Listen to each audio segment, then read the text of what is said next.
안녕하십니까. 이슈이시다 시작하겠습니다. 지금 미국 한인 사회는 온통 조지아에서 한인들이 벌인 엽기적 살인 행각에 떠들썩합니다. 특히 미국은 한국과 달리 모자이크 없이 용의자 얼굴을 선명하게 보여주는데 멀쩡하게 생긴 한인 젊은이 6명이 살인사건 범인이라고 신문 일면에 딱 하니 박혀나왔는데 충격적입니다. 이슈이시다가 주로 전하는 정치 뉴스는 아니지만 워낙 이슈거리이기 때문에 잠시 살펴보도록 하겠습니다. 사건 내용을 알아보면요. 조지아주 애틀랜타에서 미성년자를 포함한 한인 남녀 6명이 살인 및 불법 감금, 증거 변조, 시신 은닉 등의 혐의로 체포했다고 밝혔습니다. 애틀랜타 귀넷 카운티. 바로 지금 대통령을 기소한 파니 윌리스가 검사장으로 있는 풀턴 카운티 바로 옆에 위치한 곳인데요. 한인 인구가 많은 주요 지역 중 하나입니다.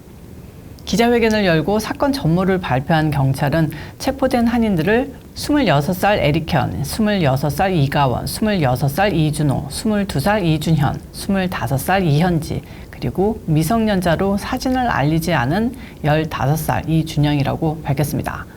이 중 이가원을 제외한 나머지 5명은 시민권자라고 알려졌는데요.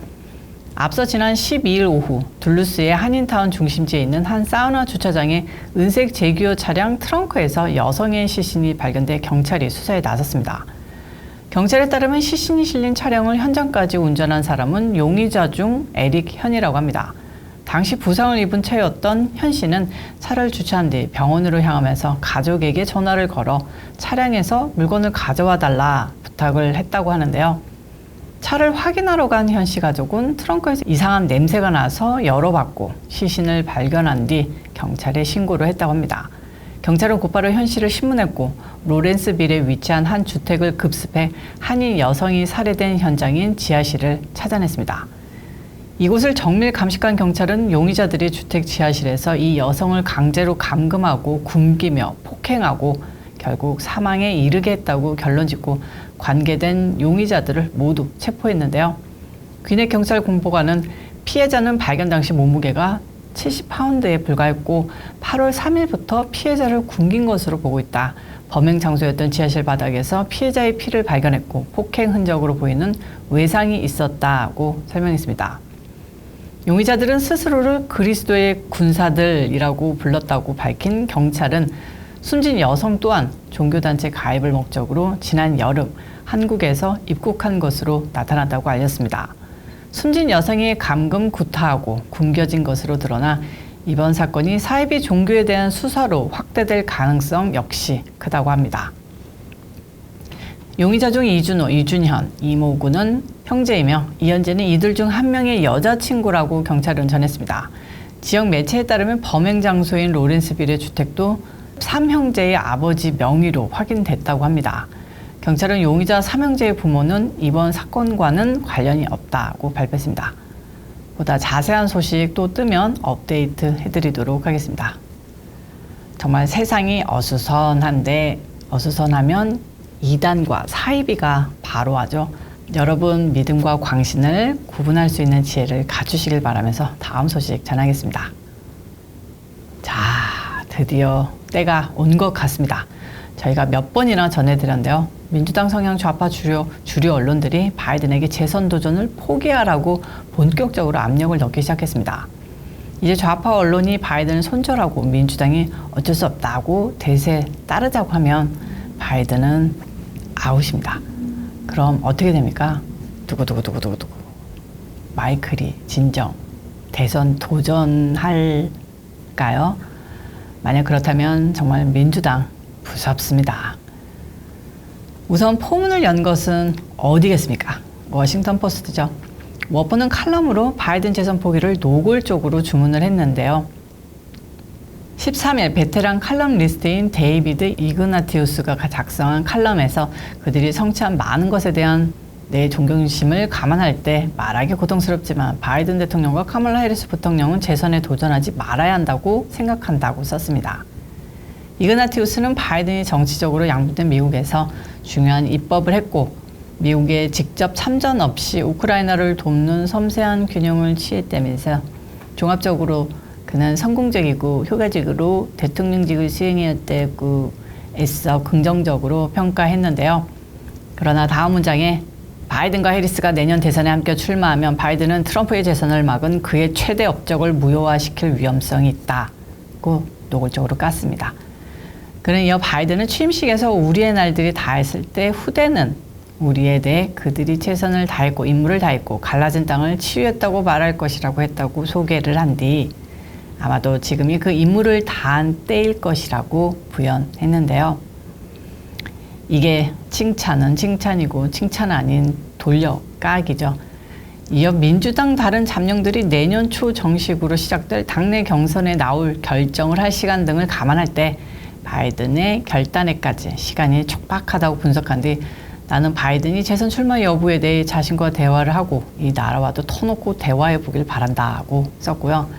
누가 트럼프를 막을 최선의 인물인지가 바이든이 2019년에 대선 출마를 결정할 때 한 질문이었고 그것은 지금도 여전히 민주당 후보에게 핵심적인 시험대로 남아있다고 했습니다.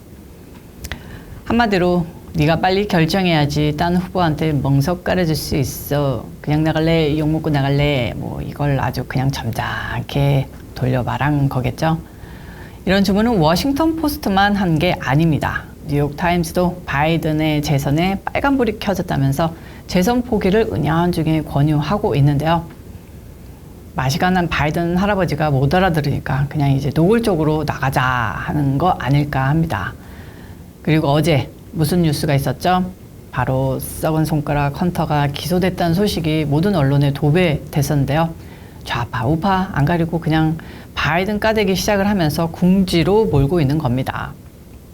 민주당 측은 점잖게 할 때 방 빼쇼라고 하는 거죠. 대통령의 진짜 위기는 바이든이 재선 포기하면 시작될 텐데요.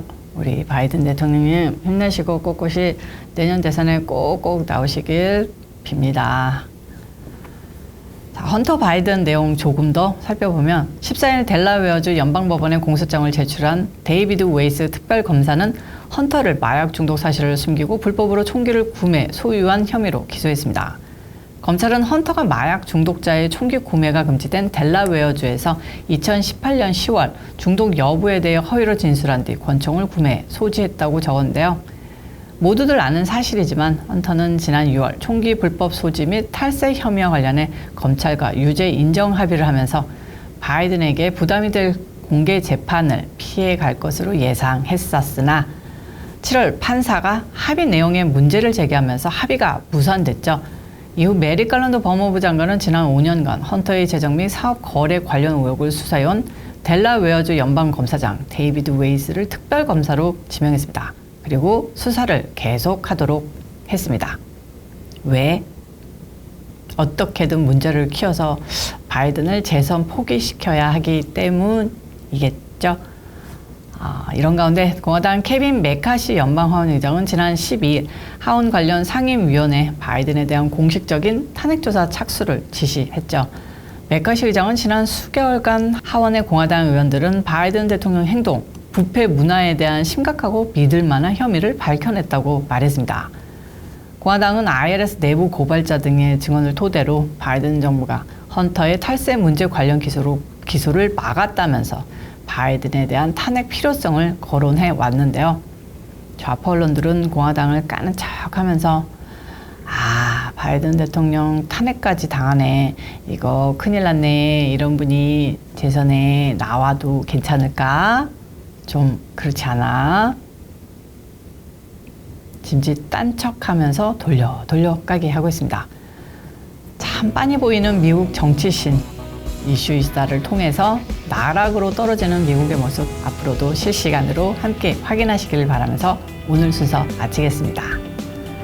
행복한 주말 보내시고요. 다가오지 않았으면 하는 월요일 저는 그때 다시 찾아뵙도록 하겠습니다. 시청해주셔서 감사합니다. 안녕히 계세요.